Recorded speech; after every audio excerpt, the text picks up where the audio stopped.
Hello dear students, welcome to our Easy Class YouTube channel. So in the today's class, we will solve the chemistry exam question paper which was held on 39/2023. So Dharwad district ಅಲ್ಲಿ ನಡೆದಿರುವಂತ chemistry exam question paper ಅನ್ನು so ಈ ಒಂದು ವಿಡಿಯೋದಲ್ಲಿ solve ಮಾಡೋಣ. So ನೋಡ್ರಿ, so ಇಲ್ಲಿ ನಿಮಗೆ ಕೆಲವೊಂದು ಇನ್ಸ್ಟ್ರಕ್ಷನ್ಸ್ ಅನ್ನು ಕೊಟ್ಟಿದ್ದಾರೆ. So maximum marks as usual so ನಿಮಗೆ ಗೊತ್ತೇ ಇದೆ 70 ಮಾರ್ಕ್ಸ್ ಇರ್ತದೆ. ಆಮೇಲೆ ಟೈಮ್ ಅನ್ನು ಇಲ್ಲಿ ಕೊಟ್ಟಿದ್ದಾರೆ 3 hours 15 minutes. ದೆನ್ ಆಲ್ರೆಡಿ ನಿಮಗೆ ಗೊತ್ತಿದೆ ಕ್ವಶನ್ ಪೇಪರ್ ಪ್ಯಾಟರ್ನ್ ಗೊತ್ತಿತ್ತು. ಸೊ ಯಾವ ರೀತಿ ಬರ್ತದೆ ಅಂತೇಳಿ. So part A, part B, part C and part D, part E ಮಾಡಿದ್ದಾರೆ. ಸೊ ಇದರೊಳಗಡೆ ಪಾರ್ಟ್ ಇ ಒಳಗಡೆ ನಿಮಗೆ ಸೊ ನ್ಯೂಮರಿಕಲ್ಸನ್ನು ಕೇಳಿದ್ದಾರೆ. ಸೊ ಈ ಒಂದು ಕ್ವಶನ್ ಪೇಪರನ್ನು ಈ ವಿಡಿಯೋದಲ್ಲಿ ಡಿಸ್ಕಸ್ ಮಾಡೋಣ. ಸೊ ಇಲ್ಲಿ ಇನ್ನೊಂದೆರಡು ಇನ್ಸ್ಟ್ರಕ್ಷನ್ಸನ್ನು ಕೊಟ್ಟಿದ್ದಾರೆ ನೋಡ್ರಿ. In part A questions first attempted answer will be consider for awarding the marks. So ನೀವು ಪಾರ್ಟ್ ಎದಲ್ಲಿ 1 marks ಕ್ವಶನ್ಸ್ ಬರ್ತಾವ, 1ರಿಂದ 20 ಕ್ವಶನ್ಸು. ಸೊ ನೀವು ಯಾವುದನ್ನು ಫಸ್ಟ್ ಮಾಡ್ತಿರ್ತೀರಿ ಸೊ ಅದೇ ಆನ್ಸರನ್ನು ಇಲ್ಲಿ ಇದನ್ನು ಮಾಡ್ತಾರೆ ಇವ್ಯಾಲ್ಯೂಯೇಷನ್ಗೆ. ಸೊ ನೀವು ಅದನ್ನು ತಪ್ಪು ಮಾಡಿ ಮತ್ತೊಂದು ಬೇರೆ ಆನ್ಸರ್ ಮಾಡಿದರೆ ಅದು ಕನ್ಸಿಡರ್ ಆಗೋದಿಲ್ಲ. ಸೊ ಇದನ್ನು ಸೊ ನೀವು ನೆನಪಿಟ್ಕೊಳ್ರಿ. Next write a balanced chemical equations and draw neat labelled diagrams wherever necessary. So necessary ಇದ್ದಲ್ಲಿ ಡೈಗ್ರಾಮ್ಸನ್ನು ಡ್ರಾ ಮಾಡಿರಿ, ಆಮೇಲೆ ಇಕ್ವೇಷನ್ಸನ್ನು ಕರೆಕ್ಟಾಗಿ ಬರೀರಿ ಅಂತ ಹೇಳಿದ್ದಾರೆ. Next direct answer to the numerical problems without detailed steps and specific unit for final answer will not carry any marks. So ನೀವು ಯಾವುದೇ ಒಂದು ಕ್ವಶನ್ ನ್ಯೂಮರಿಕಲ್ ಕ್ವಶನ್ನ ಸಾಲ್ವ್ ಮಾಡ್ತಾ ಇದ್ದೀರಂದ್ರೆ ಸೊ ಅದನ್ನು ಫಾರ್ಮುಲಾ ಬರೀಬೇಕು. ಯಾವ ರೀತಿ ನೀವು ಏನು ಮಾಡ್ತಾ ಇದ್ದೀರಾ, ಗಿವನ್ ಡಾಟಾ ಬರೀರಿ, ಫಾರ್ಮುಲಾದಲ್ಲಿ ಸಬ್ಸ್ಟಿಟ್ಯೂಷನ್ ಮಾಡಿರಿ, ಆಮೇಲೆ ಯೂನಿಟ್ಸನ್ನು ಬರೀಬೇಕು. ನೀವು ಸಾಲ್ವ್ ಮಾಡಿದ ಮೇಲೆ ಆನ್ಸರ್ ಬಂದ ಮೇಲೆ ಅದಕ್ಕೆ ಯೂನಿಟ್ಸ್ ಬರೆದ್ರೆ ಮಾತ್ರ ಅದಕ್ಕೆ ಮಾರ್ಕ್ಸ್ ಅಂತ ಹೇಳಿದ್ದಾರೆ. ಸೊ ಈ ಒಂದು ಸಿಂಪಲ್ ಇನ್ಸ್ಟ್ರಕ್ಷನ್ಸನ್ನು ನೆನಪಿಟ್ಕೊಳ್ರಿ. Use log tables and simple calculator if necessary. So simple calculator use ಮಾಡ್ಬೋದು, ಲಾಗ್ ಟೇಬಲ್ಸನ್ನು ಯೂಸ್ ಮಾಡ್ಬೋದು. ಸೊ ಇವು ಕಾಮನ್ ಇನ್ಸ್ಟ್ರಕ್ಷನ್ಸನ್ನು ನಿಮ್ಗೆ ಕೊಟ್ಟಿದ್ದಾರೆ. ಸೊ ನೆಕ್ಸ್ಟ್ ಇಲ್ಲಿ ನೋಡ್ರಿ, ಪಾರ್ಟ್ ಎ ಒಳಗಡೆ 1 marks ಕ್ವಶನ್ಸು ಬರ್ತಾ ಇದಾವೆ, 15 ನಿಮಗೆ MCQs ಇದಾವೆ. ಸೊ ಅದರೊಳಗಡೆ ಫಸ್ಟ್ ಕ್ವಶನ್ ನೋಡ್ರಿ, the number of significant figures in 0.0200 ಅಂತೇಳಿ ಕೇಳಿದ್ದಾರೆ. ಸೊ ಈ ಒಂದು ಕ್ವಶನ್ ಒಳಗಡೆ ನೋಡ್ರಿ ಎಷ್ಟು ಸಿಗ್ನಿಫಿಕೆಂಟ್ ಫಿಗರ್ಸ್ ಅಂತ ಕೇಳಿದ್ದಾರೆ. ಸೊ ಫಸ್ಟಿಗೆ ಬರ್ತಕ್ಕಂಥ 2 ಸಿಗ್ನಿಫಿಕೆಂಟ್ ಆಗೋದಿಲ್ಲ. ಸೊ ಇವೇನು 3 ಇದಾವಲ್ಲ 2, 0 and 0 ಇವು ಸಿಗ್ನಿಫಿಕೆಂಟ್ ಆಗ್ತಾವ. ಹಾಗಾಗಿ ಇದ್ರದ್ದು ಆನ್ಸರು 3 ಆಗ್ತದೆ. ಸೊ ಇದೇ ರೀತಿ ಬೇರೆ ಕ್ವಶನ್ ಬರ್ಬೋದು, ನೀವು ರೂಲನ್ನು ನೆನಪಿಟ್ಕೊಳ್ರಿ. Next second question, SI unit of density ಕೇಳಿದ್ದಾರೆ. Very simple question. The SI unit of density is what, kg per cubic metre ಅಂತ ಹೇಳ್ತೀವಿ. ಸೊ ಇದು ಸೆಕೆಂಡ್ ಕ್ವಶನು. ನೆಕ್ಸ್ಟ್ ಇದೇ ರೀತಿಯಾಗಿ ಥರ್ಡ್ ಒನ್ ನೋಡ್ರಿ.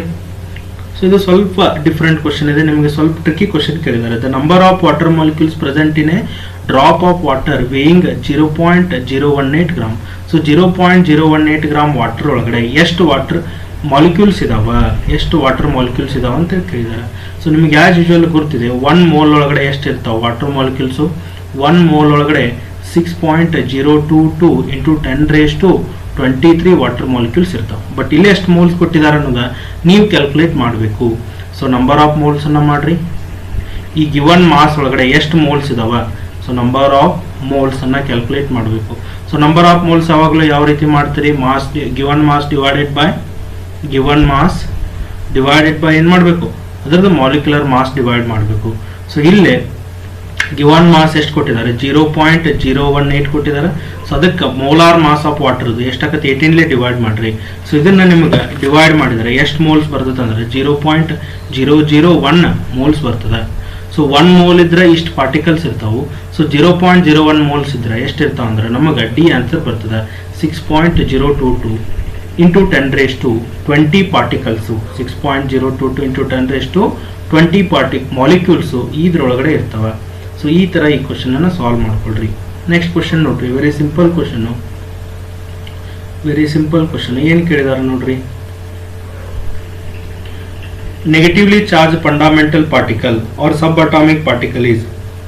ನೆಗೆಟಿವ್ಲಿ ಚಾರ್ಜ್ ಪಾರ್ಟಿಕಲ್ ಆಲ್ರೆಡಿ ನಿಮ್ಗೆ ಗೊತ್ತಿದೆ, atom ಒಳಗಡೆ 3 ಫಂಡಮೆಂಟಲ್ ಪಾರ್ಟಿಕಲ್ಸ್ ಇರ್ತವೆ. ಅದರೊಳಗಡೆ ನೆಗೆಟಿವ್ಲಿ ಚಾರ್ಜ್ ಯಾವ್ದು ಇರ್ತದೆ ಅಂದರೆ ಎಲೆಕ್ಟ್ರಾನ್ ಇರ್ತದೆ. ಸೊ 4th ಕ್ವಶನಿಗೆ B correct answer. Next 5th one ನೋಡ್ರಿ, maximum number of electrons that can be accommodated in all the orbitals having principal quantum number 2 and azimuthal quantum number 1. So ಇದು ನೋಡ್ರಿ ಯಾವುದು quantum numbers ಮೇಲೆ question ಕೇಳಿದಾರೆ. So first quantum number principal quantum number. So ಅದ್ರ value ಎಷ್ಟು ಕೊಟ್ಟಿದ್ದಾರೆ ನೋಡ್ರಿ, 2 ಅಂತೇಳಿ ಕೊಟ್ಟಿದ್ದಾರೆ. ಸೊ ಪ್ರಿನ್ಸಿಪಲ್ ಕ್ವಾಂಟಮ್ ನಂಬರು ಯಾವಾಗಲೂ ನಮ್ಗೆ ಏನು ಇಂಡಿಕೇಟ್ ಮಾಡ್ತದೆ ಅಂದ್ರೆ ಶೆಲ್ ನಂಬರನ್ನು ಇಂಡಿಕೇಟ್ ಮಾಡ್ತದೆ. ಇಲ್ಲಿ ಯಾವ ಶೆಲ್ ಆಯಿತು, 2 ಶೆಲ್ ಆಯಿತು. ನೆಕ್ಸ್ಟ್ ಅಜುಮಿಥಲ್ ಕ್ವಾಂಟಮ್ ನಂಬರ್ ಎಷ್ಟಿದೆ, ಸೆಕೆಂಡ್. ಸೊ ಅಜುಮಿಥಲ್ ಕ್ವಾಂಟಮ್ ನಂಬರ್ ಇದ್ರೆ 0 ಇತ್ತಂದ್ರೆ ನಾವೇನು ತಗೋತೀವಿ, 1 ಅಂತ. 0 ಇದ್ರೆ ಎಸ್ ಅಂತೇಳಿ ತಗೋತೀವಿ ಸಬ್ ಶೆಲ್ಲು. ಆಮೇಲೆ 1 ಇತ್ತಂದ್ರೆ ಅದಕ್ಕೆ ಪಿ ಅಂತೇಳಿ ತಗೋತೀವಿ. ಆಮೇಲೆ 2 ಇತ್ತಂದ್ರೆ ಡಿ ಅಂತೇಳಿ ತಗೋತೀವಿ. ಸೊ ಇಲ್ಲಿ ಅಬ್ಸರ್ವ್ ಮಾಡ್ರಿ, ಅಜುಮಿಥಲ್ ಕ್ವಾಂಟಮ್ ನಂಬರ್ ಎಷ್ಟಿದೆ, 1 ಇದೆ. 1 ಇತ್ತಂದ್ರೆ ಏನು ತಗೋಬೇಕು ನಾವು, ಇಲ್ಲಿ ಪಿ ತಗೋಬೇಕು. ಸೊ ಇದು ಯಾವ್ದಾಯ್ತಂದ್ರೆ ಶೆಲ್ಲು ಆರ್ಬಿಟಲ್ ಯಾವ್ದು ಹಾಕತ್ತಂದ್ರೆ 2p ಆರ್ಬಿಟಲ್ ಆಗ್ತದೆ. ಸೊ ನಿಮ್ಗೆ ಗುರ್ತಿದೆ ಆಲ್ರೆಡಿ, ಪಿ ಆರ್ಬಿಟಲ್ ಒಳಗಡೆ ಎಷ್ಟು ಎಲೆಕ್ಟ್ರಾನ್ಸ್ ಇರ್ತಾವಪ್ಪ ಅಂತಂದ್ರೆ ಮ್ಯಾಕ್ಸಿಮಮ್ 6 ಎಲೆಕ್ಟ್ರಾನ್ಸ್ ಇರ್ತಾವ. P orbitals can accommodate maximum 6 electrons. So P orbital ಒಳಗಡೆ ಮ್ಯಾಕ್ಸಿಮಮ್ 6 ಎಲೆಕ್ಟ್ರಾನ್ಸ್ ಇರ್ತಾವ. ಸೊ ಈ ಒಂದು ಕ್ವಶನ್ಗೆ ಆನ್ಸರ್ ಏನಾಗ್ತದೆ ಅಂದ್ರೆ ಸಿ ಕ್ವಶನ್ ಆನ್ಸರ್ ಆಗ್ತದೆ. ನೆಕ್ಸ್ಟ್ ಕ್ವಶನ್ ನೋಡ್ರಿ, number of angular nodes for 4d orbital. Nodes ಅಂತ ಕರಿತೀವಿ. ನೋಡ್ಸ್ ಅಂದ್ರೆ the reason where no electrons are present. So electrons ಏನು ಇರುವುದಿಲ್ಲ ಅಂತ ರೀಸನ್ಗೆ ನಾವು ನೋಡ್ಸ್ ಅಂತ ಕರಿತೀವಿ. ಸೊ ಇಲ್ಲಿ 4 ಅಂತೇಳಿ 4d ಆರ್ಬಿಟಲ್ ಕೊಟ್ಟಿದ್ದಾರೆ. ಸೊ ಫಸ್ಟ್ಗೆ 4d ಅಂತ ಹೇಳಿದ್ದಾರೆ. 4d ಒಳಗಡೆ ಪ್ರಿನ್ಸಿಪಲ್ ಕ್ವಾಂಟಮ್ ನಂಬರ್ ಎಷ್ಟಿದೆ, 4 ಇದೆ. ಸೊ ಪ್ರಿನ್ಸಿಪಲ್ ಕ್ವಾಂಟಮ್ ನಂಬರ್ 4 ಇತ್ತಂದ್ರೆ ಎಲೆಕ್ಟ್ರಾನ್ಸ್ ಎಷ್ಟು ಇರ್ತಾವ ಅಂದ್ರೆ n-1 ಎಲೆಕ್ಟ್ರಾನ್ಸ್ ಇರ್ತಾವೆ. ಪ್ರಿನ್ಸಿಪಲ್ ಕ್ವಾಂಟಮ್ ನಂಬರ್ n ಇತ್ತಂದ್ರೆ n-1 ಆರ್ಬಿಟಲ್ಸ್ ಬರ್ತಾವೆ. ಸೊ ಈ ಕೇಸ್ ಒಳಗಡೆ ನಮಗೆ 3 ಆರ್ಬಿಟಲ್ಸ್ ಬರ್ತಾವೆ. ಸೊ 3 ಆರ್ಬಿಟಲ್ಸ್ ಒಳಗಡೆ ಕ್ವಶನ್ ಏನು ಕೇಳಿದಾರೆ ಅಂದ್ರೆ ಆಂಗ್ಯುಲರ್ ನೋಡ್ಸ್ ಅಂತ ಕೇಳಿದಾರೆ. ಟೋಟಲ್ 3 ನೋಡ್ಸ್ ಬರತ್ತವ. ಇಫ್ n ಆರ್ಬಿಟಲ್ಸ್ ಇದ್ದು ಅಂದ್ರೆ n-1 ನೋಡ್ಸ್ ಬರ್ತಾವೆ. ಸೊ 3 ನೋಡ್ಸ್ ಒಳಗಡೆ ಆಂಗ್ಯುಲರ್ ನೋಡ್ಸು ಎಷ್ಟು ಇರ್ತಾವ ಅಂತಂದ್ರೆ ಸೊ 2 ಆಂಗ್ಯುಲರ್ ನೋಡ್ಸ್ ಇರ್ತಾವ. ಸೊ ಈ ಕ್ವಶನ್ಗೆ ಆನ್ಸರ್ ಏನಾಗ್ತದೆ ಅಂದ್ರೆ ಕರೆಕ್ಟ್ ಆನ್ಸರು 2 ಆನ್ಸರ್ ಆಗ್ತದೆ. ನೆಕ್ಸ್ಟ್ 7 ಕ್ವಶನ್ ನೋಡ್ರಿ.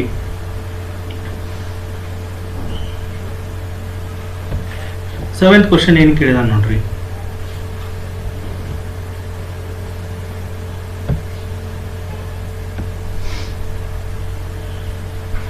Un-Nil Tri-IM is the IUPAC name of the element with atomic number. So ಇಲ್ಲಿ IUPAC ನೇಮ್ ಅನ್ನು ಅವರೇ ಕೊಟ್ಟಿದ್ದಾರೆ. ಇದರದು ಎಲಿಮೆಂಟ್ ಇದ್ದು ಅಟಾಮಿಕ್ ನಂಬರ್ ಎಷ್ಟಾಗ್ತದೆ ಅಂತ ಕೇಳಿದಾರೆ ನೋಡ್ರಿ. ಉನ್ ಅಂತೇಳಿ ಕೊಟ್ಟಿದ್ದಾರೆ. ಉನ್ ಅಂತಂದ್ರೆ 1 ಬರ್ತದೆ. ಸೊ ಉನ್ ಮೀನ್ಸ್ 1. ನೆಕ್ಸ್ಟ್ ನಿಲ್ ಅಂತ ಹೇಳಿದಾರೆ. ನಿಲ್ ಅಂದ್ರೆ 0 ತಗೋಬೇಕು. ಟ್ರೈ ಅಂತ 3. ಸೊ Un-Nil Tri-IM ಅಂದ್ರೆ 103 ಆಗ್ತದೆ. ಸೊ ಇದಕ್ಕೆ correct answer option C. Next B question ನೋಡ್ರಿ. 8th question, the smallest ion among the following is. So ಎಲ್ಲ ಅಯಾನ್ ಒಳಗಡೆ ಸ್ಮಾಲೆಸ್ಟ್ ಅಯಾನ್ ಯಾವುದಿದೆ ಅಂತ ಕೇಳಿದ್ದಾರೆ. ಸೊ Na+ ಇದೆ, Al+3 ಇದೆ, F- ಇದೆ, Mg+2 ಇದೆ. ಸೊ ಇದ್ರೊಳಗಡೆ ಅಬ್ಸರ್ವ್ ಮಾಡ್ರಿ, ಎಲ್ಲಾನು ಏನದಾವ ಅಂದ್ರೆ ಐಸೋ ಎಲೆಕ್ಟ್ರಾನಿಕ್ ಸ್ಪೀಸೀಸ್ ಇದಾವ. ಅಂದ್ರೆ ನಂಬರ್ ಆಫ್ ಎಲೆಕ್ಟ್ರಾನ್ಸು ಸೇಮ್ ಇದಾವ. ಸೊ ನೀವು ಕಲ್ತಿದ್ದೀರಿ ಯಾವುದು ಸ್ಮಾಲೆಸ್ಟ್ ಅಯಾನ್ ಆಗಿರ್ತದೆ ಅಂದ್ರೆ ಯಾವುದ್ರ ಮೇಲೆ ಗ್ರೇಟರ್ ಪಾಸಿಟಿವ್ ಚಾರ್ಜ್ ಇರ್ತದೆ. ಗ್ರೇಟರ್ ಪಾಸಿಟಿವ್ ಚಾರ್ಜ್ ಎಲ್ಲಿ ಇರ್ತದೆ ಅದು ಸ್ಮಾಲರ್ ಅಯಾನ್ ಆಗಿರ್ತದೆ. Among these ions Al+3 has smaller size. Smallest ion ಯಾವುದಪ್ಪ ಅಂತಂದ್ರೆ ಅದು Al+3 ಆಗ್ತದೆ. ನೆಕ್ಸ್ಟ್ ಕ್ವಶನ್ ನೋಡ್ರಿ, very simple question. Group 16 elements are called. So group 16 ಎಲಿಮೆಂಟ್ಸ್ಗೆ ನಾವು ಚಾಲ್ಕೋಜನ್ಸ್ ಅಂತ ಕರಿತೀವಿ. Ore forming elements. Most of the elements or form ಮಾಡ್ತಾವೆ, ಅವು ಚಾಲ್ಕೋಜನ್ಸ್ ಅಂತ ಕರಿತೀವಿ. ಇಲ್ಲಿ ಹ್ಯಾಲೋಜನ್ಸ್ ಕೊಟ್ಟಿದ್ದಾನೆ. Halogens is what, group 17 elements. Group 17 elements ಈ ಹ್ಯಾಲೋಜನ್ಸ್ ಅಂತ ಕರಿತೀವಿ. Group 18 elements are again they are what, Nobel gases ಅಂತ ಕರಿತೀವಿ. ಸೊ ಗ್ರೂಪ್ 15 ಎಲಿಮೆಂಟ್ಸ್ಗೆ ನೈಟ್ರೋಜನ್ ಫ್ಯಾಮಿಲಿ ಅಂತ ಕರಿತೀವಿ. ಸೊ ಈ ರೀತಿ ಇದು ಕ್ಲಾಸಿಫಿಕೇಶನ್ ಆಫ್ ಎಲಿಮೆಂಟ್ಸ್ ಇಂದ ಕ್ವಶನ್ ಬಂದಿದೆ. ಸೊ ನೆಕ್ಸ್ಟ್ ಕ್ವಶನ್ ನೋಡ್ರಿ, octet rule is not valid for. Octet rule ಯಾವುದಕ್ಕೆ ಅಪ್ಲೈ ಆಗೋದಿಲ್ಲ. CO2ಗೆ ಅಪ್ಲೈ ಮಾಡ್ಬೋದು, H2Oಗೆ ಆಗ್ತದೆ, ವಾಟರ್ಗೆ, ಆಮೇಲೆ O2ಗೆ ಆಗ್ತದೆ. ಅಪ್ಲೈ ಯಾವುದಕ್ಕೆ ಆಗೋದಿಲ್ಲ ಅಂದ್ರೆ NOಗೆ ಅಪ್ಲೈ ಆಗೋದಿಲ್ಲ. 10th question D correct answer. Next ಒಂದು 11th ಕ್ವಶನ್ ನೋಡ್ರಿ. 11th question, the bond formed when an element of low ionization enthalpy is allowed to react with an element of high electron affinity. Low ionization enthalpy ಇರಬೇಕು, high electron affinity ಇತ್ತಂದ್ರೆ ionic bond form ಆಗ್ತದೆ. ಯಾವ ionic bond form ಆಗ್ತದೆ ಅಂದ್ರೆ strong ionic bond form ಆಗ್ತದೆ. So ಇದನ್ನ ನೆನಪಿಟ್ಟುಕೋರಿ. ಇದು 11th question. Next 12th question, which of the following angle corresponds to sp2 hybridization. So sp2 hybridization ಒಳಗಡೆ ನೋಡ್ರಿ 120 ಡಿಗ್ರಿ ಬಾಂಡ್ ಆಂಗಲ್ ಇರ್ತದೆ. So 12th question B correct answer. Next 13th question ಏನು ಕೇಳಿದ ನೋಡ್ರಿ, the amine functional group is. The functional group of amine ಅಂತೇಳಿ ಕೇಳಿದ. So amine ಇದ್ದು functional group ಏನಾಗ್ತದೆ ನೋಡ್ರಿ, NH2 ಅಂತೇಳಿ ಬರಿತೀವಿ. ಸೊ ಇಲ್ಲಿ CHO ಕೊಟ್ಟಿದ್ದಾನೆ. CHO is related to what, aldehyde. CHO ಅಂದ್ರೆ ಆಲ್ಡಿಹೈಡ್ ಅಂತ ಕರಿತೀವಿ. COH carboxylic acid, COH carboxylic acid ಆಗ್ತದೆ. ಆಮೇಲೆ CONH2 ಅನ್ನೋದು ಅಮೈಡ್ದು ಫಂಕ್ಷನಲ್ ಗ್ರೂಪ್ ಆಗ್ತದೆ. ಸೊ ಇಲ್ಲಿ ಅಮೈನ್ ಕೇಳಿದಾನಂದ್ರೆ ಅದರ ಫಂಕ್ಷನಲ್ ಗ್ರೂಪ್ ಏನಾಗ್ತದೆ, NH2 ಆಗ್ತದೆ. ಸೊ ನೆಕ್ಸ್ಟ್ ಇದೇ ರೀತಿಯಾಗಿ 14th ಕ್ವಶನ್ ಕೇಳಿದಾರೆ ನೋಡ್ರಿ. Compounds propanol and propane two ol, propanol and propane two ol. Propanol ಅಂದ್ರೆ ನೋಡ್ರಿ CH3 CH2 ದೆನ್ CH2 ಇದು propanol. Next propane two ol ಅಂತಂದ್ರೆ CH3 CH here CH3. So ಇಲ್ಲಿ ಕೆಳಗಡೆ OH ಬರ್ತದೆ. So ಇದು propane ಆಲು, ಇದು propane to all. So ಇಲ್ಲಿ ಏನು ಕೇಳಿದಾರೆ ಅಂತ ಆರ್ ಯಾವ ಟೈಪ್ ಆಫ್ ಐಸೋಮರ್ಸ್ ಆಗ್ತಾವ ಅಂತ ಕೇಳಿದಾರೆ. Position isomers, functional isomers, chain isomers, metamers. So chain isomers ಅಂತಂದ್ರೆ ಕಾರ್ಬನ್ ಸ್ಕೆಲೆಟನ್ ಡಿಫ್ರೆಂಟ್ ಇರಬೇಕಾಗಿತ್ತು, ಬಟ್ ಕಾರ್ಬನ್ ಸ್ಕೆಲೆಟನ್ ಡಿಫ್ರೆಂಟ್ ಇಲ್ಲ, ಹೌದಾ. ನೆಕ್ಸ್ಟ್ ಫಂಕ್ಷನಲ್ ಐಸೋಮರ್ಸ್ ಅಂದ್ರೆ ಫಂಕ್ಷನಲ್ ಗ್ರೂಪ್ ಬೇರೆ ಇರಬೇಕಾಗಿತ್ತು, ಇಲ್ಲಿ ಫಂಕ್ಷನಲ್ ಗ್ರೂಪ್ ಒಂದೇ ಇದೆ, ಇಲ್ಲಿ OH ಇದೆ, ಇಲ್ಲಿ OH ಇದೆ. ನೆಕ್ಸ್ಟ್ ಇವೆರಡು ಏನಾಗ್ತಾವ ಅಂತಂದ್ರೆ ಪೊಸಿಷನ್ ಐಸೋಮರ್ಸ್ ಆಗ್ತಾವ. ಎರಡೂದ್ರೊಳಗಡೆ OH ಗ್ರೂಪ್ ಇದೆ, position of the functional group different ಆಗಿದೆ. ಸೊ ಇಲ್ಲಿ ನೋಡ್ರಿ ಫಸ್ಟ್ ಕಾರ್ಬನ್ಗೆ ಅಟ್ಯಾಚ್ ಆಗಿದೆ, ಇಲ್ಲೇ ಸೆಕೆಂಡ್ ಕಾರ್ಬನ್ಗೆ ಅಟ್ಯಾಚ್ ಆಗಿದೆ. ಸೊ ಇವಕ್ಕೆ ನಾವೇನಂತ ಕರಿತೀವಿ ಅಂದ್ರೆ ಪೊಸಿಷನ್ ಐಸೋಮರ್ಸ್ ಅಂತೇಳಿ ಕರಿತೀವಿ. ಸೊ ಇದು ಏನಾಗಿತ್ತು ಅಂದ್ರೆ 14th question. Next 15th question ನೋಡ್ರಿ. Suitable method to separate liquids with smaller difference in their boiling points. So ಯಾವ ಮೆಥಡ್ ಯೂಸ್ ಮಾಡ್ತೀರಿ, ಸ್ಮಾಲರ್ ಡಿಫರೆನ್ಸ್ ಇದೆ boiling points, there is no large gap, small difference ಇರೋದ್ರಿಂದ ಯಾವ್ದು use ಮಾಡ್ತೀವಿ ಅಂತಂದ್ರೆ so will use fractional distillation ಮಾಡ್ತೀವಿ. So difference in the boiling point ಇತ್ತಂದ್ರೆ usually distillation ಮಾಡ್ತೀವಿ, ಬಟ್ ವೆರಿ ಸ್ಮಾಲ್ ಗ್ಯಾಪ್ ಇತ್ತಂದ್ರೆ ನಾವು ಫ್ರಾಕ್ಷನಲ್ ಡಿಸ್ಟಿಲೇಷನ್ ಮಾಡ್ತೀವಿ. ಸೊ ಇದು 15th ಕ್ವಶನ್ ಆನ್ಸರ್. ನೆಕ್ಸ್ಟ್ ನೋಡ್ರಿ ಸೆಕೆಂಡು ಇವು MCQs ಆಗಿತ್ತು. ಇನ್ನು fill in the blanks questions ಕೊಟ್ಟಿದ್ದಾರೆ ನೋಡ್ರಿ. ಸೊ ಇದರ ಆನ್ಸರ್ಸ್ ಅನ್ನ ಇಲ್ಲೇ ಬ್ರಾಕೆಟ್ ಒಳಗಡೆ ನಿಮ್ಗೆ ಕೊಟ್ಟಿದ್ದಾರೆ. ಸೊ ಫಸ್ಟ್ ಕ್ವಶನ್ ನೋಡ್ರಿ 16th question. Taxol is effective in ಅಂತ ಕೇಳಿದ್ದಾರೆ. ಟ್ಯಾಕ್ಸಾಲ್ ಯಾವ್ದ್ರಲ್ಲಿ ಎಫೆಕ್ಟ್ ಆಗ್ತದೆ ನೋಡ್ರಿ, ಅಬ್ಸರ್ವ್ ಮಾಡ್ರಿ. ಐಸೋ ಎಲೆಕ್ಟ್ರಾನಿಕ್ ಬರೋದಿಲ್ಲ, ಫ್ರೀ ರಾಡಿಕಲ್ಸ್ ಇಲ್ಲ. So it is used in cancer therapy. So 16th ಕ್ವಶನ್ಗೆ ಏನಾಗ್ತದೆ ಅಂದ್ರೆ ಸೊ ಆನ್ಸರು ಕ್ಯಾನ್ಸರ್ ಥೆರಪಿ ಆಗ್ತದೆ. ಕ್ಯಾನ್ಸರ್ ಒಳಗಡೆ ಯೂಸ್ ಮಾಡ್ತಾರೆ ಯಾವ್ದನ್ನ, ಟ್ಯಾಕ್ಸಾಲ್ ಅನ್ನ. ನೆಕ್ಸ್ಟ್ ನೋಡ್ರಿ 17th question. Dash are the atoms with identical atomic number and different mass number. Atomic number same ಇದೆ, ಮಾಸ್ ನಂಬರ್ ಡಿಫ್ರೆಂಟ್ ಇದೆ ಅಂದ್ರೆ ಅವಕ್ಕೆ ನಾವೇನಂತ ಕರಿತೀವಿ ಅಂದ್ರೆ ಸೊ ಅವಕ್ಕೆ ಐಸೋಟೋಪ್ಸ್ ಅಂತ ಕರಿತೀವಿ. ಸೊ ಇದು ಏನಾಗ್ತದೆ ಅಂದ್ರೆ ಕ್ವಶನ್ ನಂಬರ್ 17 ಕರೆಕ್ಟ್ ಆನ್ಸರ್ ಆಗ್ತದೆ. ಐಸೋಟೋಪ್ಸ್ ಅಂತಕ್ಕಂಥದ್ದು 17ಗೆ ಕರೆಕ್ಟ್ ಆನ್ಸರು 17. ನೆಕ್ಸ್ಟ್ ನೋಡ್ರಿ 18th question. The phenomenon of ejection of electrons from the metal surface when expose to light is known as. Ejection of electrons ಆಗತ್ತವ from the metal surface when expose to light is known as. So ಇದಕ್ಕೆ ಏನಂತ ಕರಿತೀವಿ ಅಂದ್ರೆ photoelectric effect ಅಂತ ಕರಿತೀವಿ.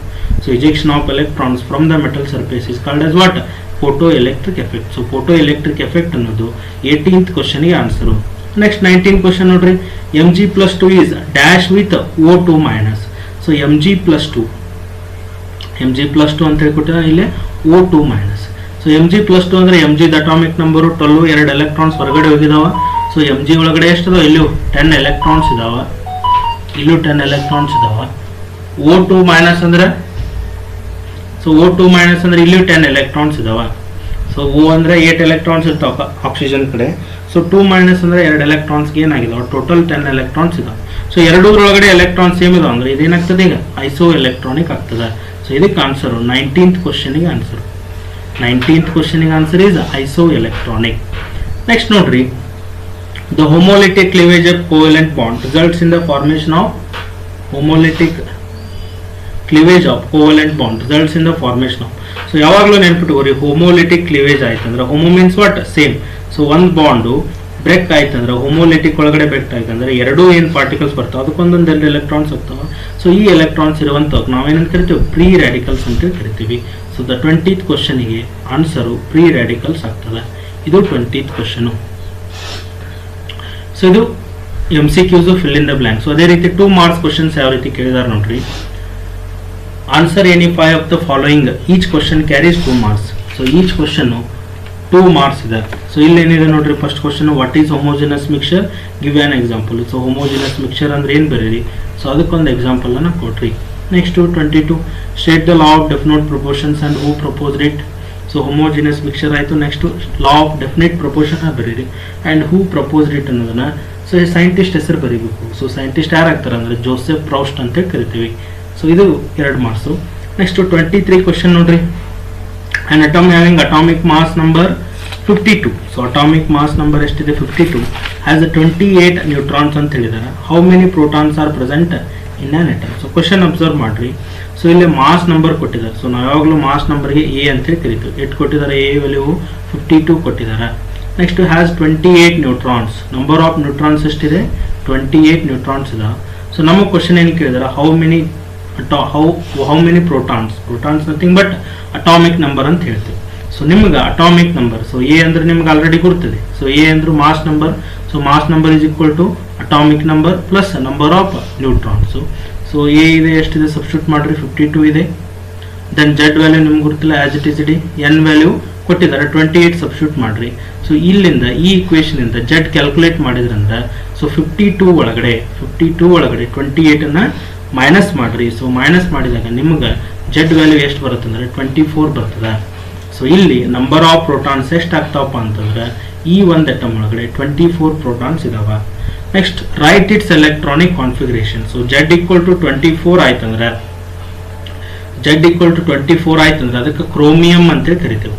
So remember chromium has exceptional configuration ಇರ್ತದೆ. So exceptional configuration ಅಂದ್ರೆ 3D5 configuration ಇರ್ತದೆ. ಅದರದ್ದು ಎಲೆಕ್ಟ್ರಾನಿಕ್ ಕಾನ್ಫಿಗರೇಷನ್ ಅನ್ನ ನೋಡ್ಕೊಳ್ರಿ. ಸೊ 1 to 30 ಅಟಾಮಿಕ್ ನಂಬರ್ 1 ರಿಂದ 30 ವರೆಗೆ ನಿಮ್ಮ ಎಕ್ಸಾಮ್ಗೆ ಯಾವುದಾದ್ರೂ ಒಂದು ಎಲಿಮೆಂಟ್ ಎಲೆಕ್ಟ್ರಾನಿಕ್ ಕಾನ್ಫಿಗರೇಷನ್ ಕೊಡಬಹುದು. ಅದರೊಳಗಡೆ ಕ್ರೋಮಿಯಂ ಅಂಡ್ ಕಾಪರ್ ಎರಡೂದ್ರದ್ದು ಎಕ್ಸೆಪ್ಷನಲ್ ಕಾನ್ಫಿಗರೇಷನ್ ಇರ್ತದೆ. ಕ್ರೋಮಿಯಂ ಅದು 3D5 ಕಾನ್ಫಿಗರೇಷನ್ ಆಗ್ತದೆ, ಆಮೇಲೆ ಕಾಪರ್ ಅದು 3D10 ಕಾನ್ಫಿಗರೇಷನ್ ಆಗ್ತದೆ. ಅವೆರಡನ್ನ ಕರೆಕ್ಟ್ ಆಗಿ ನೋಡ್ಕೊಳ್ರಿ. ಸೊ ನೆಕ್ಸ್ಟ್ ಕ್ವಶನ್ ನೋಡ್ರಿ. Next 2 marks question. State Heisenberg's uncertainty principle and write its mathematical form. So already ನಿಮ್ಗೆ ಗೊತ್ತಿದೆ ಹೈಸೆನ್ಬರ್ಗ್ ಅನ್ಸರ್ಟನಿಟಿ ಪ್ರಿನ್ಸಿಪಲ್ ಏನು ಹೇಳ್ತದೆ ಅಂದ್ರೆ it is impossible to determine simultaneously the exact position and momentum of an electron. So ಅದನ್ನು ನಾವು mathematically represent ಮಾಡ್ತೇವೆ. Delta x into delta p greater than or equal to h/4π. Delta x into delta p equal to greater than or equal to h/4π. Where h ಅಂದ್ರೆ Planck's constant ಅಥವಾ ಇದನ್ನು ಕೇಳ್ಬೋದು. Next delta x ಅಂದ್ರೆ uncertainty in the position, delta p ಅಂದ್ರೆ uncertainty in the momentum. So ಇದು ಏನಾಗಿತ್ತು ಅಂದ್ರೆ 24th question. Next 25th ನೋಡ್ರಿ. State modern periodic law. The properties of elements are periodic functions of their atomic number. Modern periodic law ಬರೀರಿ. ಆಮೇಲೆ name the halogen which has highest electron gain enthalpy. So ಯಾವ ಹ್ಯಾಲೋಜನ್ಗೆ highest electron gain enthalpy ಇದೆ ನೋಡ್ರಿ. So ಇದಕ್ಕೆ answer ನೆನ್ಪಿಟ್ಕೊಳ್ರಿ. Chlorine ಇದ್ದು electron gain enthalpy ಯಾವಾಗಲೂ ಜಾಸ್ತಿ ಇರ್ತದೆ. Chlorine has highest electron gain enthalpy. So ಇದು 25th ಕ್ವಶನ್ಗೆ ಆನ್ಸರು. ಇದ್ರ ಜೊತೆಗೆ ಬೇರೆ ಕ್ವಶನ್ ಕೇಳ್ಬೋದು. Electronegative, most electronegative element in the periodic table ಅಂತೇಳಿ ಕೇಳ್ಬೋದು. ಕ್ಲೋರಿನ್ ಬರ್ತದೆ, ಅದನ್ನು ನೆನ್ಪಿಟ್ಕೊಳ್ರಿ. ನೆಕ್ಸ್ಟ್ 26th ಕ್ವಶನ್ ನೋಡ್ರಿ. Give any 2 differences between sigma and pi bonds. Sigma ಮತ್ತು ಪೈ ಬಾಂಡ್ಸ್ ನಡುವಿನ ಡಿಫ್ರೆನ್ಸ್ ಅನ್ನ ಬರೀರಿ. ಸಿಗ್ಮಾ ಬಾಂಡ್ಸ್ ಹೆಂಗ್ ಫಾರ್ಮ್ ಆಕಾವ್, ಪೈ ಬಾಂಡ್ಸ್ ಹೆಂಗ್ ಫಾರ್ಮ್ ಆಕಾವ್ ಹೇಳ್ರಿ. ಆಮೇಲೆ ಓರಿಯೆಂಟ್ ಏನು rotation, sigma bonds rotation possible ಐತಿ, ಪೈ ಬಾಂಡ್ಸ್ ರೊಟೇಷನ್ ಇಲ್ಲ. ಸೊ ಅದನ್ನ ಎರಡು ಏನು ಡಿಫ್ರೆನ್ಸಸ್ ಬರೀರಿ. Next 27th dipole moment in BF3 is 0. Explain, ಅದನ್ನ ಎಕ್ಸ್ಪ್ಲೇನ್ ಮಾಡ್ರಿ. ಯಾಕೆ ಡೈಪೋಲ್ ಮೂಮೆಂಟ್ 0 ಆಗ್ತದೆ ಅನ್ನೋದನ್ನ ಹೇಳ್ಬೇಕು. Next give the IUPAC name of the followings. So ಎರಡೂ ಕಂಪೌಂಡ್ ಐಪ್ಯಾಕ್ ನೇಮ್ಸ್ ಅನ್ನ ಬರೀರಿ. 2 ಕಂಪೌಂಡ್ ಕೊಟ್ಟಿದ್ದಾನ, 2 ಕಂಪೌಂಡ್ ಐಪ್ಯಾಕ್ ನೇಮ್ಸ್ ಬರೀರಿ. ಇಲ್ಲಿ ಅಬ್ಸರ್ವ್ ಮಾಡ್ರಿ, ಈ ಕಾರ್ಬನ್ಗೆ OH ಅಟ್ಯಾಚ್ ಆಗಿದೆ. ಸೊ ಮೇನು OH ಅಲ್ಲಿದೆ, ಇದು ಫಂಕ್ಷನಲ್ ಗ್ರೂಪ್. ಸೊ ಕಾರ್ಬನ್ ಇಲ್ಲಿದೆ ಅಂದ್ರೆ ಇಲ್ಲಿಂದ ನಂಬರಿಂಗ್ ಸ್ಟಾರ್ಟ್ ಆಗಬೇಕು. ಇದು ಫಸ್ಟ್ ಕಾರ್ಬನ್, ಇದು ಸೆಕೆಂಡ್ ಕಾರ್ಬನ್, ಇದು ಥರ್ಡ್ ಕಾರ್ಬನ್. ಸೊ ಈ ರೀತಿ ನೀವು ನಂಬರಿಂಗ್ ಮಾಡಿದ್ರೆ ಇಲ್ಲೇನು ಹೊರಗಡೆ ಉಳಿದಲ್ಲ ಇವೆರಡು ಏನಾಗ್ತಾವ ಅಂದ್ರೆ ಸಬ್ಸ್ಟಿಟ್ಯೂಯೆಂಟ್ ಆಗ್ತಾವ. ಇದರಿಗೂ ನೀವು ಐಪ್ಯಾಕ್ ನೇಮ್ ಬರೆದ್ರಿ ಅಂತಂದ್ರೆ 1,1, ಯಾಕಂದ್ರೆ ಫಸ್ಟ್ ಕಾರ್ಬನ್ 2 ಅಟ್ಯಾಚ್ ಆಗಿದಾವ. 1,1 ಡೈ ಮಿಥೈಲ್, 1,1 ಡೈ ಮಿಥೈಲ್ ಏನಂತ ಹೇಳ್ತೀವಿ, ಫಂಕ್ಷನಲ್ ಗ್ರೂಪ್ ಯಾವ್ದು ನೋಡ್ರಿ. 1,1 ಡೈ ಮಿಥೈಲ್ ಪ್ರೋಪೇನ್ ಆಲ್ ಆಗ್ತದ. 1,1 ಡೈ ಮಿಥೈಲ್ ಪ್ರೋಪೇನ್ ಆಲ್ ಅನ್ನೋದು. ಸೊ ಈ ಒಂದು ಕಂಪೌಂಡ್ ನೇಮ್ ಆಗ್ತದೆ. ಸೊ ಫಸ್ಟ್ ಕಾರ್ಬನ್ಗೆ CH3, ಇಲ್ಲೊಂದು CH3. ಸೊ ಇದಕ್ಕೆ ಯಾಕೆ ಫಸ್ಟ್ ಕೊಟ್ಟಿದ್ದೇನೆ ಅಂತಂದ್ರೆ ಫಂಕ್ಷನಲ್ ಗ್ರೂಪ್ ಇಲ್ಲಿ ಅಟ್ಯಾಚ್ ಆಗಿದೆ. ಫಂಕ್ಷನಲ್ ಗ್ರೂಪಿಗೆ ಮಿನಿಮಮ್ ನಂಬರ್ ಬರಬೇಕಂದ್ರೆ ಇಲ್ಲಿಂದ ಸ್ಟಾರ್ಟ್ ಆಗಬೇಕು. ಸೊ 1, 2, 3. ಸೊ 1,1 ಯಾಕಂದ್ರೆ 2 ಅಟ್ಯಾಚ್ ಆಗಿದೆ. 1,1 ಡೈ ಮಿಥೈಲ್ ಪ್ರೋಪೇನ್, 3 ಕಾರ್ಬನ್ ಅದಾವ ಚೈನ್ ಒಳಗಡೆ, ಪ್ರೋಪೇನ್ ಆಲ್ ಆಗ್ತದೆ. ನೆಕ್ಸ್ಟ್ ಅದೇ ರೀತಿ ಇಲ್ಲಿ ಕಂಪೌಂಡ್ಗೆ ನೇಮ್ ಮಾಡ್ರಿ. ಸೊ ಇಲ್ಲಿ ಯಾವ್ದಿದೆ ನೋಡ್ರಿ functional group double bond functional group ಇದೆ. ಸೊ ಇದಕ್ಕೆ ನೀವು ಮಿನಿಮಮ್ ನಂಬರ್ ಬರೋಂಗ್ ಮಾಡ್ಬೇಕು. ಸೊ ನೀವು ಈ ಕಡೆಯಿಂದ ನಂಬರಿಂಗ್ ಮಾಡಿದ್ರೆ ನೋಡ್ರಿ, ಇದು ಫಸ್ಟ್ ಕಾರ್ಬನ್ ಆಗ್ತದೆ, ಇದು ಸೆಕೆಂಡ್ ಕಾರ್ಬನ್, ಇದು ಥರ್ಡ್ ಕಾರ್ಬನ್, ಇದು ಫೋರ್ತ್ ಕಾರ್ಬನ್, ಆಮೇಲೆ ಇದು ಫಿಫ್ತ್ ಕಾರ್ಬನ್. ಸೊ ಈ ರೀತಿ ಹೋದ್ರೆ ಇದು ಸೆಕೆಂಡ್ ಕಾರ್ಬನ್ಗೆ ಡಬಲ್ ಬಾಂಡ್ ಬರ್ತಾ ಇದೆ. ಬಟ್ ನೀವು ಈ ಕಡೆಯಿಂದ ಬಂದ್ರಿ ಅಂದ್ರೆ, ನಿಮ್ಮ ಲೆಫ್ಟ್ ಇಂದ ಬಂದ್ರಿ ಅಂದ್ರೆ ಇದಕ್ಕೆ ಫಸ್ಟ್ ಸೆಕೆಂಡ್ ಥರ್ಡ್ ನಂಬರ್ ಬರ್ತದ. ಸೊ ಅದಕ್ಕೆ ಅದನ್ನ ತಗೋಬೇಡ್ರಿ. ಸೊ ಇದೇನಿದೆಯಲ್ಲ ಇದೇ ಕರೆಕ್ಟ್ ನಂಬರಿಂಗ್ ಮಾಡ್ಕೊರಿ. ಸೊ ಈ ರೀತಿ ನೀವು ನಂಬರಿಂಗ್ ಮಾಡಿದಾಗ, ಸೊ ಇಲ್ಲಿ ನೋಡ್ರಿ, ಫೋರ್ತ್ ಕಾರ್ಬನ್ಗೆ ಒಬ್ರು ಅಟ್ಯಾಚ್ ಆಗಿದ್ದಾರೆ. ಯಾರು ಅಟ್ಯಾಚ್ ಆಗಿದ್ದಾರೆ? ಈಥೈಲ್ ಅಟ್ಯಾಚ್ ಆಗಿದ್ದಾರೆ. ಅವ್ರ ಹೆಸರು ಫಸ್ಟ್ ಬರೀರಿ, 4 ಈಥೈಲ್. 4 ಈಥೈಲ್ ಆಗ್ತದೆ. 4 ಈಥೈಲ್, 4 ಈಥೈಲ್, 4 ಈಥೈಲ್ ಆಯ್ತು. ನೆಕ್ಸ್ಟ್ 5 ಕಾರ್ಬನ್ ಐಟಮ್ಸ್ ಇದಾವೆ, ಪೆಂಟ್ ಅಂತ ಹೇಳಿ ಕರೀತೀರಿ. 4 ಈಥೈಲ್ ಪೆಂಟ್, 4 ಈಥೈಲ್ ಪೆಂಟ್. ಆಮೇಲೆ ಡಬಲ್ ಬಾಂಡ್ ಎಲ್ಲಿದೆ ಹೇಳ್ರಿ? So double bond second carbon ಇದೆ, 2 ಈನ್ ಅಂತ ಹೇಳ್ತಾರೆ. ಸೊ ಇದೇನಾಗಿತ್ತಂದ್ರೆ ಇದು ಐಪ್ಯಾಕ್ ನೇಮ್, 4 ಈಥೈಲ್ ಪೆಂಟ್ 2 ಈನ್ ಅನ್ನೋದು. ಸೊ ಈ ಒಂದು ಕಂಪೌಂಡ್ದು ಐಪ್ಯಾಕ್ ನೇಮ್ ಆಗ್ತದೆ. ಸೊ ಅದೇ ರೀತಿಯಾಗಿ 29 ಕ್ವಶನ್ ಕೊಟ್ಟಿದ್ದಾನೆ. How do you detect nitrogen by Lassaigne's test? Nitrogen ಅನ್ನ ಯಾವ ರೀತಿ ಡಿಟರ್ಮೈನ್ ಮಾಡ್ತೀರಿ ಅಂತ ಕೇಳಿದ್ದಾರೆ. ಸೊ ಅದಕ್ಕೆ ಮೆಥಡ್ ಇದೆ, ಲೆಸಿಗ್ನಸ್ ಟೆಸ್ಟ್ ಇದೆ, ಅದನ್ನ ನೀವು ಬರೀರಿ. ಸೊ ಯಾವ ರೀತಿ ರಿಯಾಕ್ಷನ್ ಮಾಡ್ಕೋತೀರಿ? ಫಸ್ಟ್ ನೈಟ್ರೋಜನ್ ಕನ್ವರ್ಷನ್ ಮಾಡ್ತೀರಿ, ಕೋವೆಲೆಂಟ್ ಇದ್ದದನ್ನ ಅಯಾನಿಕ್ ಮಾಡಬೇಕು, ಅಯಾನಿಕ್ ಇದ್ದದನ್ನ ಯಾವ ರೀತಿ ನೆಕ್ಸ್ಟ್ ಮಾಡ್ತಾರೆ ಅನ್ನೋದನ್ನ ಆ ಮೆಥಡ್ ಅನ್ನ ಎಕ್ಸ್ಪ್ಲೇನ್ ಮಾಡ್ರಿ. ಸೊ ಇದೇನಾಗಿತ್ತು ಅಂದ್ರೆ, ಸೊ 1 ಮಾರ್ಕ್ಸ್ ಮತ್ತು 2 ಮಾರ್ಕ್ಸ್ ಕ್ವಶನ್ ಆಗಿತ್ತು. ಇನ್ನು ನೆಕ್ಸ್ಟ್ ವಿಡಿಯೋದಲ್ಲಿ ಸೊ ಉಳಿದಂಥ ಕ್ವಶನ್ ಅನ್ನ 3 ಮಾರ್ಕ್ಸ್ ಕ್ವಶನ್ ಮತ್ತು ನ್ಯೂಮರಿಕಲ್ಸ್ ಅನ್ನ ನೆಕ್ಸ್ಟ್ ವಿಡಿಯೋದಲ್ಲಿ ಹೇಳ್ತಾರೆ. ಸೊ ಇಷ್ಟು ಕ್ವಶನ್ಸ್ ಅನ್ನ ನೀವು ಪ್ರಾಕ್ಟೀಸ್ ಮಾಡ್ರಿ. ಇದೇ ಕ್ವಶನ್ಸ್ ರಿಪೀಟ್ ಆಗ್ತಾ ಇರ್ತಾವ. Multiple choice question, fill in the blanks ಆಗಿರ್ಬೋದು. ಸೊ ಇವೇ ಕ್ವಶನ್ ನಿಮ್ಮ ಎಕ್ಸಾಮಿಗೂ ಕೂಡ ಬರ್ಬೋದು. ಸೊ ಈ ಕ್ವಶನ್ಸ್ ಅನ್ನ ಚೆನ್ನಾಗಿ ಪ್ರಾಕ್ಟೀಸ್ ಮಾಡ್ರಿ. ಸೊ ಈ ವಿಡಿಯೋನ ಅಷ್ಟೊತ್ತು ನಿಮ್ಮ ಫ್ರೆಂಡ್ಸ್ಗೆ ಶೇರ್ ಮಾಡ್ರಿ.